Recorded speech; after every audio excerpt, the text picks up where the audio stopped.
அனைவருக்கும் வணக்கம். மகா சிவராத்திரி என்றால் மங்களகரமான இரவு. சிவம் என்றால் மங்களம் என்று பொருள். சிவம் என்றால் சுபம் என்று பொருள். இந்த சிவராத்திரி அன்றைக்கு பக்தி பூர்வமாக நம் மனதை ஒருமுகப்படுத்தி சிவராத்திரி விரதத்தை அனுஷ்டிக்க வேண்டும். திரேதாயுகத்திலே தவஞ்செய்த மோட்சம், திரேதாயுகத்திலே தானம் செய்த மோட்சம், துவாபர யுகத்திலே யாகம் பண்ணினா மோட்சம், கலியுகத்திலே பக்தி பண்ணாலே மோட்சம். சரி, பக்தின்னா அந்த பக்தி எப்படி இருக்க வேண்டும்? பக்தி என்பதற்கு அன்புன்னு பொருள். அங்க ஆரவாரம் இருக்க தேவையில்லை. இன்னைக்கு சிவராத்திரி நாள் என்றால் ஒரே நேரத்துல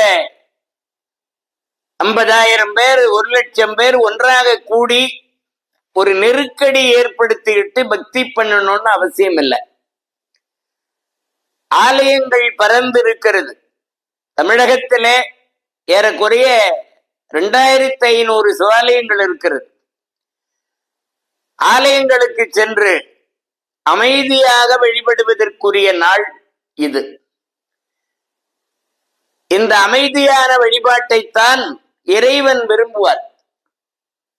இந்த உலகமெல்லாம் அவரிடத்துல ஒடுங்கிவிட்ட நேரத்தில் உமாதேவியார் சிவபெருமானை ஏகாந்தமாக பூஜை செய்த நாள் இந்த சிவராத்திரி. ஆகவே நாம் பொறிபுலன்களை அடக்கி விரதம் இருந்து சிவப்பரம்பொருளை வழிபடுவதற்குரிய நாள்.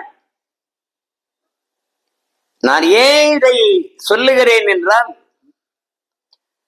இன்றைக்கு ஆரவாரங்கள் அதிகமாகிவிட்டது.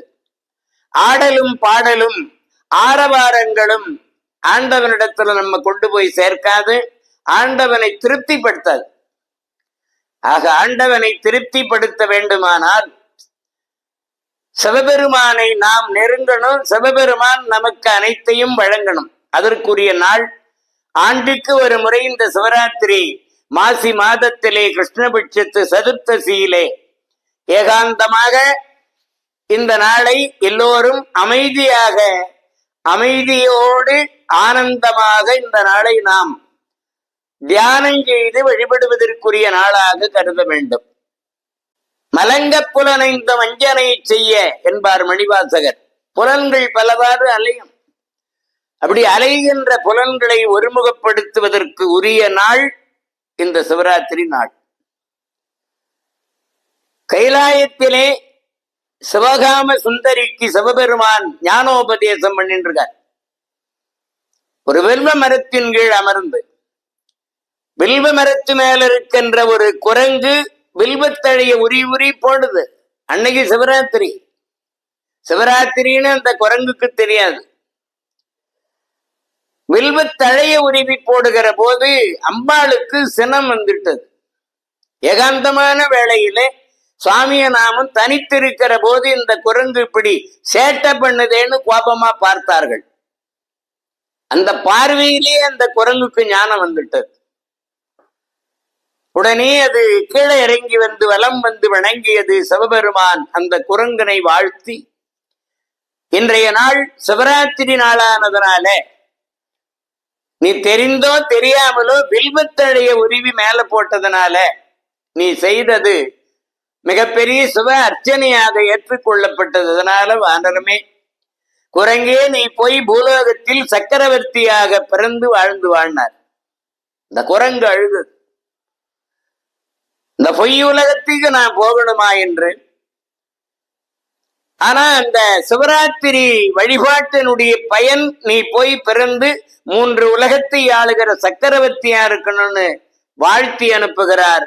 அந்த குரங்கு கேட்டது, பெருமானே, நாம் பூலோகத்தில் போய் பிறந்தாலும் இதே குரங்கு முகத்தோட பிறக்க வேண்டும் என்று. அவர்தான் முசுகுந்த சக்கரவர்த்தியாக வாழ்ந்தார் என்ற வரலாறு புராணத்து செய்தி நம்மை புல்லரிக்க வைக்கிறது. இது தெரியாமலே செய்ததற்கே இந்த பலன் என்றால், சிவராத்திரி அன்னைக்கு முறையாக தெரிந்து முறைப்படி நாம பூஜை செய்தால், முறைப்படி சிவனை வழிபட்டால் அதனுடைய பயன் எப்படி இருக்கும் என்று நாம் சிந்திக்க வேண்டும்.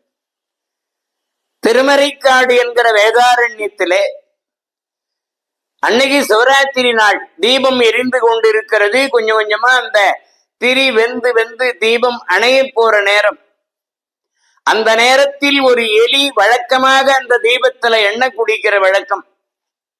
எண்ணெயை குடிப்பதற்கு அது வாய் வைத்தது, மூக்கு சுட்டுட்டது. அந்த வேகத்தில் அப்படி தலையை அப்படி மூக்கை இழுக்கின்ற போது அந்த திரியை தூண்டி விட்டதாம். சுடர் விளக்காயினும் நன்றாய் எரிந்திட தூண்டுகோல் ஒன்று வேண்டும்னு சொல்லுவாங்க.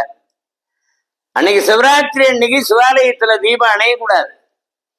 ஆனாலும் அந்த அபுத்தி பூர்வமாக எண்ணெய் குடிக்க வந்த எலி அந்த தீபத்தை திரியை தூண்டி விட்டது. தீபம் சுடர் விட்டு எரிகிறது. அதற்காகவே சிவபெருமான் அந்த எலியை மகாபலி சக்கரவர்த்தியாக பிறக்க செய்தார் என்கிறது புராணம். அப்படி புராணத்து செய்திகள் இதெல்லாம் நம்மை சிந்திக்க வைக்கிறது.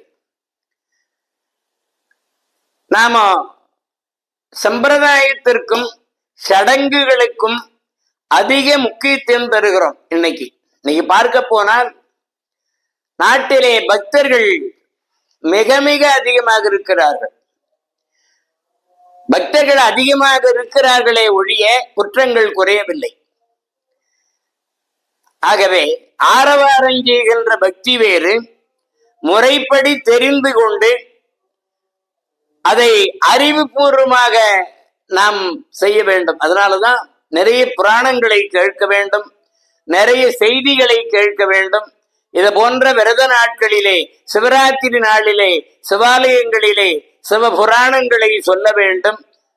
நல்ல நல்ல கருத்துக்களை சொல்லி அதையெல்லாம் கேட்டு மக்கள் பயன்பெற வேண்டும். அப்படி கேட்டால்தான் நம்மிடத்தில் இருக்கின்ற அறியாமை கெடும். எதிர்காலத்துல சந்ததிகளுக்கு இது ஒரு வழிகாட்டுதலாக அமையும்.